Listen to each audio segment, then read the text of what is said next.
In March 2021, the Monetary Authority of Singapore announced that it is conducting a supervisory review of Envision Wealth Management following an alleged fraud involving nickel trading by two other companies. The Monetary Authority of Singapore had brought both companies, the EAM and EGT, to the attention of the Commercial Affairs Department in November 2020. The regulator's statement said that Ng Yu Zhi, a director at both NV Global Trading and NV Asset Management, is alleged to have cheated Envision Wealth Management and its founder and chief executive Shim Wai Han of at least Singapore $48 million. The Commercial Affairs Department investigated the activities of these two entities. As a result, Ng was subsequently arrested on February 16, 2021, for suspected cheating in connection with this investigation.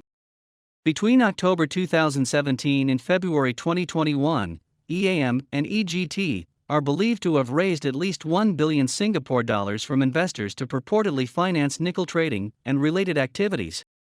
Under the investment contracts proposed by EAM and EGT, investors were promised varying returns, which averaged 15%, over an investment period of 3 months. The media have reported that Ng now faces 2 counts of cheating, for allegedly deceiving two parties to pay at least 48 million Singapore dollars to EGT in connection with its forward contracts with Rathmut Pte Limited for the sale of nickel when there were no such forward contracts. If convicted for each count of cheating, he faces imprisonment of up to 10 years and shall also be liable to a fine.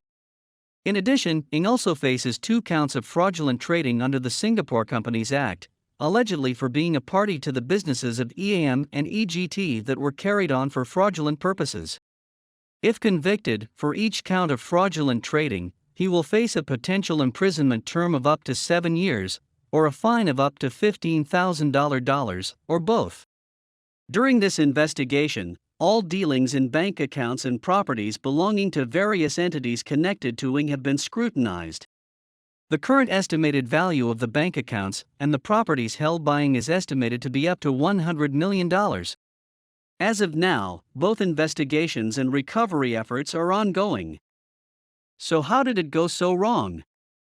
In this episode of Fraud Not Business, FNB, we will walk you through this case. Not long after the COVID-19 arrived in Singapore, forcing the city-state to shut its borders for the first time, a rumor circulated among its many wealthy people, and among others who weren't so well off. A little-known investment manager was apparently delivering an astonishing 15% quarterly profit to anyone who invested with him by trading nickel. Nickel is the 5th most common element on Earth behind iron, oxygen, silicon, and magnesium. It is a naturally occurring metal, found and mined from the Earth's crust in a similar manner to copper and other metals. Nickel has been called one of the most underrated metals in the world. It is one of the most versatile metals on Earth, and its presence and properties allow modern life to function and prosper. It is present in a myriad of products, from televisions and batteries to aerospace components, yet only a small amount of nickel is used as a product in its own right. There are about 3,000 nickel-containing alloys in everyday use, and the vast majority of new nickel goes into alloy and stainless steel production. In the financial market, nickel can be traded in futures and options contracts to mitigate risk by locking in selling and buying prices. They are also traded by speculators looking to profit from market changes by assuming the price risks. And when word spread, more and more Singaporeans rushed to give their money to the investment manager. Soon Ng's fund, the NV Group, had raised almost 1.5 billion Singapore dollars, $1.1 billion, from hundreds of clients. He certainly seemed to be making good on the hype, returning steady gains quarter after quarter and giving every appearance of great success, with a mansion in one of Asia's most expensive neighborhoods, a 126-foot yacht, and a fleet of luxury cars. Trusting Ng would prove to be disastrous. Soon Singapore police arrested him and accused him of running perhaps the largest scam, in terms of dollars lost, in the city-state's history. According to the Singapore police and the forensic specialists appointed to examine Ng's account books, the nickel trades he claimed to be making had simply never occurred. Instead, the police claimed that Ng was engaged in an elaborate fraud. For example, Ng transferred about $475 million of investors' money to himself. It does not take a genius to guess what Ng used it for: to enjoy a lifestyle that was lavish even by the standards of the setting for Crazy Rich Asians movie. As of now, Ng has yet to enter a plea in response to the 75 charges against him, and he declined to provide a comment for this story, citing ongoing police investigations. His clients included some of Singapore's most successful citizens, senior lawyers, former bank executives, and businesspeople who should have known better than to invest in what appears, in retrospect, to have been a Ponzi scheme, and not a particularly sophisticated one. They weren't the only people who failed to ask enough questions. According to legal filings, Ng made more than 1,000 transfers from Ng's corporate and investor funds to bank accounts he controlled, misappropriating hundreds of millions of dollars before being stopped. Investment scams occur all over the world and can last far longer than Ng had survived. For a start, Bernie Madoff ran a giant Ponzi scheme under the noses of investors and regulators for decades. Still, the allegations against Ng are really awkward for Singapore and Singaporeans. The city-state is well known for its stable politics, relatively open borders, and respected legal system. The city is closer than ever to displacing Hong Kong as Asia's main financial center, a development that would give a boost to its already robust economy. Yet despite Singapore's orderly reputation, it's seen more than its share of high-profile scandals in recent years, including the collapse of Noble Group Limited, a commodity trading company accused of cooking its books, and alleged fraud at Highflux Limited, a water utility that entered a court-mandated debt restructuring in 2018, infuriating its retail investors. And to many, the apparent ease with which Ng operated suggests that its authorities need to keep a closer eye on the rising tide of cash that is splashing in. Until a few years ago, little about Ng would have given him the leap for the world of finance. According to many, Ng is soft-spoken and extremely polite. Ng also studied accounting at one of Singapore's public universities, then joined audit firm KPMG. One of the main clients he worked with was BHP Group, the world's largest mining company, and Ng found that he was fascinated by the metals business, with its huge, liquid markets, real-world industrial needs, and consistent volatility. He began trading commodities on the side, and in 2015, he left KPMG to develop his interest into a full-time career. It was an unexpected chance and moment to start a trading company. Global commodity prices had declined by roughly half from their 2008 peak, offering the potential for huge profits to anyone with the courage and capital to ride them back up. And there were few better places to do it than Singapore. Always a busy regional hub, the city was emerging as a global financial contender, attracting investments not only from other parts of Southeast Asia, but increasingly from India, China, and beyond. Ng incorporated the Ng Group in 2015. He decided to focus on nickel, which was an unusual strategy. The trade was already dominated by a handful of well-connected operators, making it challenging to build a business from scratch. But Ng saw nickel as seriously undervalued, with markets failing to price in its growing utility. It's so crucial to rechargeable batteries that Tesla Incorporated co-founder Elon Musk once asked suppliers to please mine more. Business was excellent, as far as anyone outside of Ng firm could tell. Nickel prices went on a bull run for most of the second half of the 2010s, and Ng steadily expanded his client list, sometimes with help from Veronica Shim, a successful wealth manager who was impressed enough by Ng that she invested with him herself for about $48 million, and even went as far as to offer Ng's trades to her own customers. Singapore is a flashy place where the rich delight in showing off their success. Ng easily stood out. His firm operated from a luxuriously appointed office. Ng liked to meet clients and colleagues at expensive and exclusive sushi restaurants, or get into a ride in his Ferrari, Lamborghini, and his Pagani Huayra supercar, the one and only in Singapore. One which he'd spent more than $7 million to buy. Guess whose money was that? At his home side, the luxury lifestyles were aligned with his business impressions. Ng and his Chinese-born wife, Coco Kai, rented a mansion, and there were claims that he was in the process of buying 2 more. Apparently, the pandemic hardly made a dent in their crazy rich lifestyle. In December 2020, Coco Kai told Prestige, an Asian Society magazine, how a team of salespeople from Italian jewelry brand Bulgari had come to their home to present a special selection of new pieces, quote, flown in specially for her. Coco went on saying that she missed attending the big parties and seeing all her friends. Coco also mentioned, quote, "It's so thoughtful and kind of Bulgari to create such an intimate and special experience for me in my own house. I hope Singapore can prosper again, that people live and work in peace, and everyone stays healthy." Funny how things turned out to be, isn't it? On the business side, Ng took a page from Bernie Madoff's tactic in little marketing, relying on word of mouth exclusively. It worked well for Ng. Soon the news of the bizarre returns Ng and his trading was delivering to investors was spreading and discussed on golf courses between the crazy rich. As a result, more and more members of the city's financial elite dashed to entrust him with their money.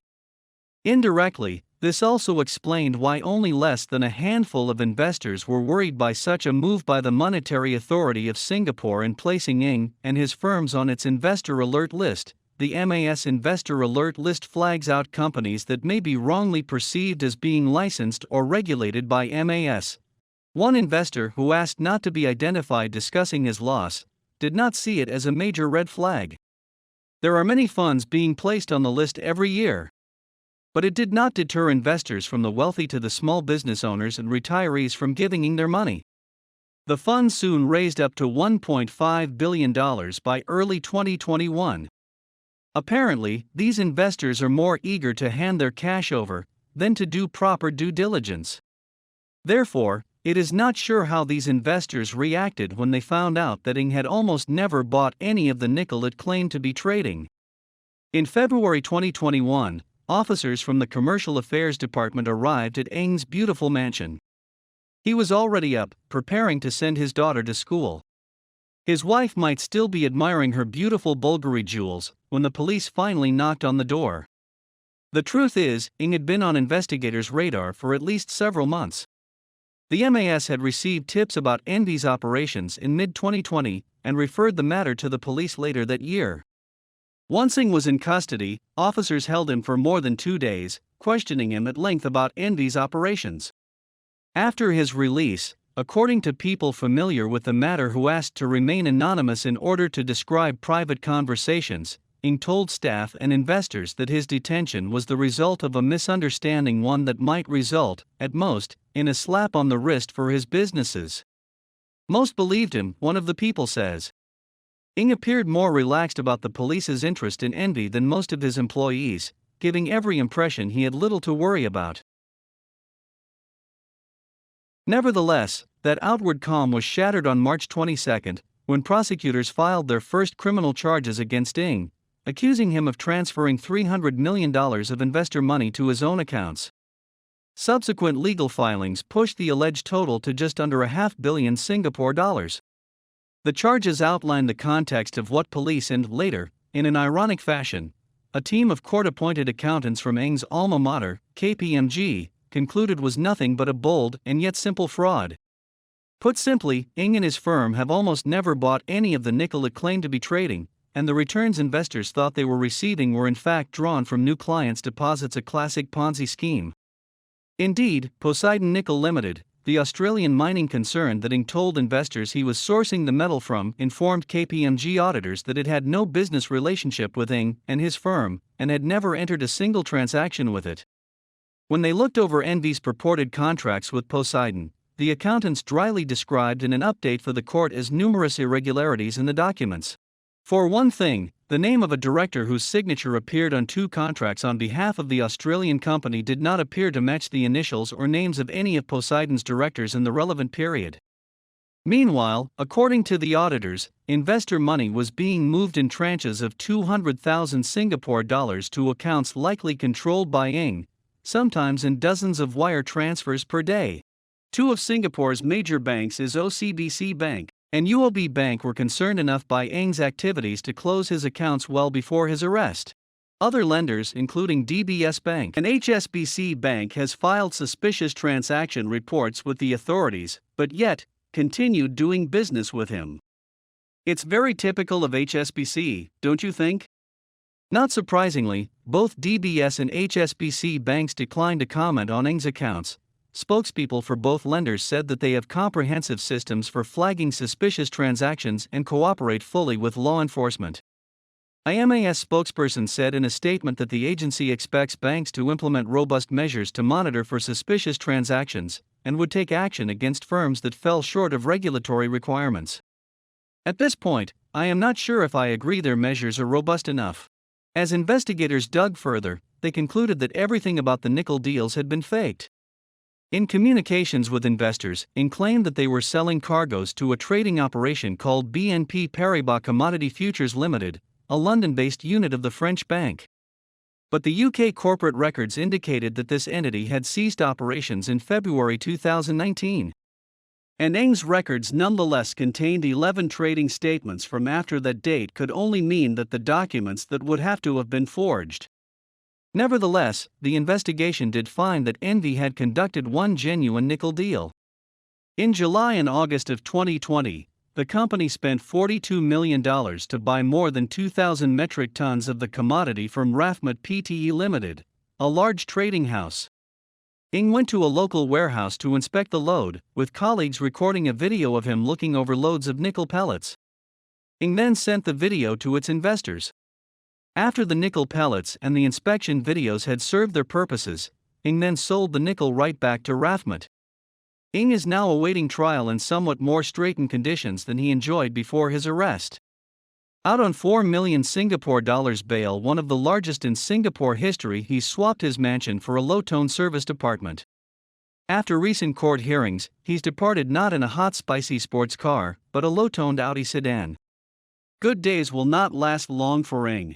If he chooses to contest the charges against him, he could remain free for years, with the restriction to leave Singapore. But if he pleads guilty, he'll likely receive a lengthy sentence, the one that's shorter than the 20-year maximum he'd probably face if convicted at trial. The broader damage of Ng's collapse is still under investigation. Several investors who asked not to be identified in order to avoid being publicly associated with Ng and his firms say they don't expect to recover the bulk of what they lost. It's not clear how much will be raised from ongoing sales of Ng's assets, including the cars, arts, and jewelry. Whatever the ultimate financial cost, Ng's scandal will jab along with efforts to prevent fraud in Singapore as it becomes a more important global hub. Ravi Menon, managing director of the MAS, acknowledged not long before Ng's arrest that detecting financial irregularities is an area that needs to be addressed. The National Stock Exchange recently expanded its enforcement mechanisms, making it mandatory for public companies to institute whistleblower policies and giving itself the power to require a director or executive to resign. Other proposals would give regulators more tools to ensure that accounting companies comply with anti-money laundering regulations. However, a determined swindler such as Ng can easily operate even in the most finely tuned regulatory systems. To win the confidence of so many sophisticated people, Ng masters the skills of a confident man who built an image of a lifestyle which others aspired to achieve. The rags to riches stories are attractive elements that blind most from doing their homework before investing their pennies and pounds. So what do you think? If you like to watch more videos on fraud not business, please click a like to our video and subscribe to our channel. As always, thank you for watching. See you in our next video.